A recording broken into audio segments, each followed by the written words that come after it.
on it once before. Roger, Fred.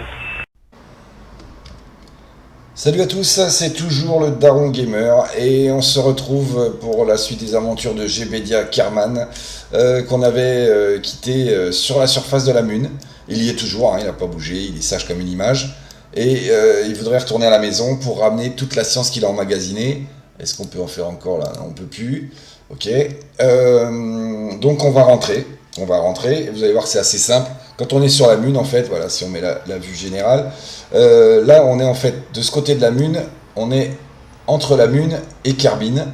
Et donc nous ce qu'on va vouloir faire, c'est s'échapper dans le sens inverse de la révolution de la Mune. C'est-à-dire que la Mune elle arrive de là, vous voyez le trait est gras ici, elle arrive de là et elle va par là. Ben, nous on va essayer d'aller par là pour s'extraire de son attraction.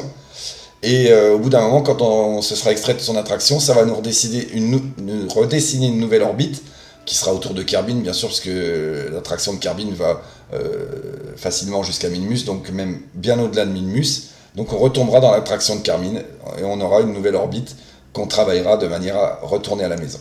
Ok, donc on va partir plein S, comme si on était sur Kerbin pour un décollage classique. On a mis le SAS, on a mis ça, on va repasser en vue normale. Vous allez voir qu'on va se coucher tout de suite vers les 90 degrés. Hop. Voilà, mais quand je dis coucher, on fait pas semblant. Alors on vérifie quand même qu'il n'y ait pas une montagne juste devant. Mais voilà, on se met à 90, au ras du sol, à fond les moteurs. Et on attend. Et on surveille. Voilà. On surveille bien parce que là déjà notre orbite elle est dessinée. Ah ok, elle est dessinée et en plus elle est pas si mal hein. Elle est pas si mal parce que vous avez vu on arrive pas loin. Alors mon apoastre il est à 14 millions. Ah, c'est pas, là il me donne encore les données en fait. Ouais voilà il m'a donné les données de l'orbite autour de la Mune. Donc dès qu'on va être sorti de l'attraction de la Mune, il va nous donner les données de notre trajectoire réelle. Donc on va accélérer un petit peu le temps. Un petit peu plus. Encore un petit peu plus. Vous voyez, on va sortir de l'attraction de la Mune. Maintenant c'est fait. Voilà. Donc mon périastre, il est à moins 31 km. Ça veut dire que là, si on fait rien, en fait, on atterrit. Vous savez quoi? On va le faire. On part de loin, hein, donc on va arriver très vite sur Kerbin, mais on n'a pas peur. Alors les puristes, ils auraient raccourci leur orbite un maximum avant de tenter l'atterrissage. Moi je suis pas un puriste, je suis un bourrin, donc on va atterrir comme ça. Ok, on repasse en vue normale, on se met en rétrograde évidemment, et on va rentrer les trains d'atterrissage, même si de toute façon on va se séparer de toute la partie basse de notre module, comme vous en avez l'habitude. Voilà, on continue à accélérer. On va même accélérer franco, puisque quand on va être à 70 km, le warp va s'arrêter. C'est fait. On va tout de suite enclencher les moteurs à fond pour freiner un maximum. Parce que vous voyez, là, on est à 3000 m/s. Et ça risque de chauffer sévère pour les fesses de Jeb. Ça va chauffer, hein, de toute façon. Si... Ouais, ok, les moteurs n'ont pas... Ok, j'éjecte maintenant. Aïe, aïe, aïe, on va se la reprendre dans la tronche. Ouais, mais ça va, ça nous a pas explosé. On a le bouclier thermique. Et vous voyez, en fait, la pression de l'atmosphère nous a recollé le module sur nous.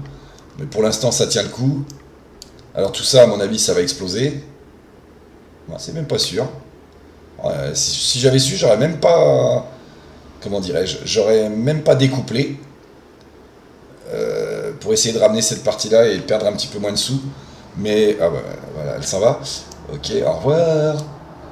J'aurais même pas découplé parce qu'on aurait pu essayer de ramener ça, mais le parachute aurait peut-être été un peu juste. Donc on va pas être trop gourmand. On attend. Hop, on réaccélère. Un peu de science au passage. Hop. C'est parti. Le pépin s'est ouvert. Enfin, c'est à moitié ouvert. Mais il va s'ouvrir complètement très bientôt, normalement. Allez, c'est fait, c'est ouvert en grand. Je pense qu'on va peut-être pouvoir faire un petit peu de science une fois arrivé en bas. Tout à fait, il n'y a pas grand-chose, mais il y a quand même un rapport d'AEV. 2,4 de science, c'est toujours ça de prix. Et ça, il veut pas, parce qu'il veut pas que... Bah si, il est dehors, mon Jeb. Ok, allez, vas-y, tu rentres. Ok, on va collecter. Qu'est-ce qu'il me dit? Ah, mais je peux encore faire des trucs. Allez, on prend, on prend. Voilà. Ok, et on va rentrer au bercail et on va aller voir un peu combien on a gagné de science. Alors, mine 1, atterri à Carbine, récupéré. On a gagné 239 de science, ce qui nous met à 299, c'est pas mal du tout.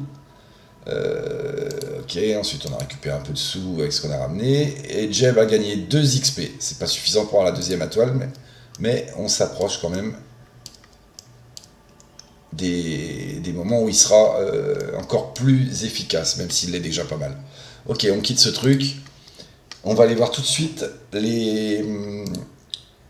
Non, pendant que j'y pense, on va améliorer le complexe astronautique, ce qui permettra, dans les prochaines missions, ce qui permettra à Jeb de faire des sorties, y compris sur la Lune, sur toutes les planètes, et même de planter des drapeaux, ce qui nous rapportera encore un petit peu plus de science.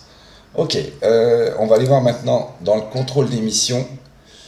Qu'est-ce qu'il nous donne de beau maintenant? Il nous demande des données scientifiques de la surface, depuis la surface de la Lune. Bah écoutez, ça on sait faire, hein. Donc on va prendre données scientifiques en périphérie de la Lune, c'est encore plus simple. Bah ok, on prend aussi. Ensuite, explorer Kerbin, ça c'est le truc où il faut faire un rendez-vous, c'est un petit peu compliqué, donc on va attendre un petit peu. Réaliser des analyses d'observation de la Lune, alors ça c'est pareil, c'est des trucs qu'il faut faire à certains endroits de la Lune, on va pas s'amuser à chercher partout autour. Et après, le reste, c'est du transport de touristes. Ah non, il y a une autre. Ah ouais, non, non, tout ça, c'est voilà, à des endroits bien précis. Donc c'est hyper chiant, on va pas prendre. Ok, on a repris 2 missions pour la Lune, qui devraient nous rapporter pas mal de science. On va acheter notre technologie maintenant, hein. On a 300 pile poil, je sais pas pourquoi, on a gagné 1 de science, on va savoir comment. On va prendre aviation, c'est pas que j'aime les avions, vous savez très bien que j'ai horreur de ça dans KSP, mais c'est parce que ça va nous donner après accès à l'atterrissage et à des pattes d'atterrissage plus solides que celles qu'on a actuellement. Elles ont fait le taf là parce qu'on n'avait pas beaucoup de poids, mais avec des modules d'atterrissage plus conséquents, ça va faire léger nos espèces de petites pattes d'araignée là. Ensuite, qu'est-ce qu'on va prendre? Il nous reste 255. Eh ben, on peut prendre, et là c'est 90. Donc on peut prendre que deux nouvelles technologies. Système de propulsion, c'est des tout petits trucs de propulsion, ça m'intéresse pas. Système d'alimentation, on va avoir accès à des réservoirs un peu plus gros et aussi aux conduites d'ergol externes, c'est des conduites de carburant qui permettent de relier un réservoir à l'autre. Ça c'est intéressant, vous verrez, pour faire des montages en asperge, on appelle ça, c'est des montages qui permettent d'alimenter plusieurs moteurs et de se séparer des tanks avec les moteurs. C'est un petit peu technique, mais ça je vous montrerai parce que c'est quand même efficace, même s'il y en a plein qui disent que maintenant c'est plus obligatoire dans KSP. Moi j'aime bien l'avoir. Ok, on pourrait prendre ça qui nous donne le découpleur radial excentré, mais en fait on se les a fabriqués nous-mêmes, hein, vous avez vu avec notre petite poutrelle. Ça nous donne un peu des autres séparateurs verticaux. C'est pas génial. Ce que je vais prendre certainement, exploration spatiale, je vais prendre ça parce qu'il y a l'habitacle à autostoppeur qui va nous permettre d'emmener les VIP, là, nos touristes, et gagner pas mal de science dans les missions suivantes. Et ça nous donne aussi l'échelle. L'échelle qui permet à Jeb de descendre et de monter dans son module. Alors là, sur la Lune, c'est pas trop indispensable puisque, comme il y a très peu de gravité, il a juste à sauter et il se retrouve dans la capsule. Mais sur d'autres planètes comme Minmus, par exemple, où il y a un peu plus de pesanteur, les échelles, ce sera indispensable. Ok, et en plus, ouais, bon, on a pris aussi quelques trucs pour faire des expériences pour faire des expériences à terre. Bon, j'en suis pas fan, mais voilà, c'est dans la boîte quand même. Ok, on quitte ça. On va voir si on peut faire tout de suite des transformations justement avec ce qu'on a acheté, améliorer un peu notre fusée. On sait qu'on va retourner du côté de la Mune. Alors on va ouvrir Mune 1. Ok, ah, ça j'aime pas ça, les trucs qui sont déployés. Ok, donc qu'est-ce qu'on avait dit? Utilitaire. Ouais, on a gagné des parachutes.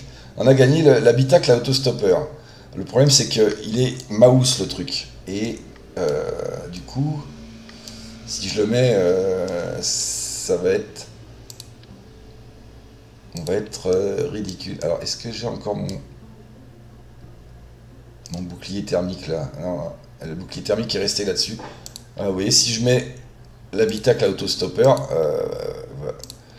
voilà le truc quoi. Vous voyez, c'est énorme. C'est énorme. Ça m'embête un petit peu parce que c'est pas beau. Donc je modifierai en off, je vais modifier un peu en fait toute la fusée avec les nouveaux réservoirs qu'on a obtenus. Je crois qu'on en a obtenu des un peu plus gros que ceux qu'on a là. Ouais, celui-là en diamètre il est plus costaud, ça fera moins ridicule hein, avec la capsule pour les autostoppeurs. Donc je vais essayer de faire un truc un petit peu plus ergonomique. Et quand j'aurai fini, bah, on refera un épisode dans lequel je vous expliquerai ce que j'ai fait. Et comment ça se fait que j'ai des petites loupiottes là? C'est bizarre ça. Voilà, on refera. Je vous expliquerai ce que j'ai fait et on partira pour la Mune. Ah ouais, je me disais, il y a un truc bizarre là, ok.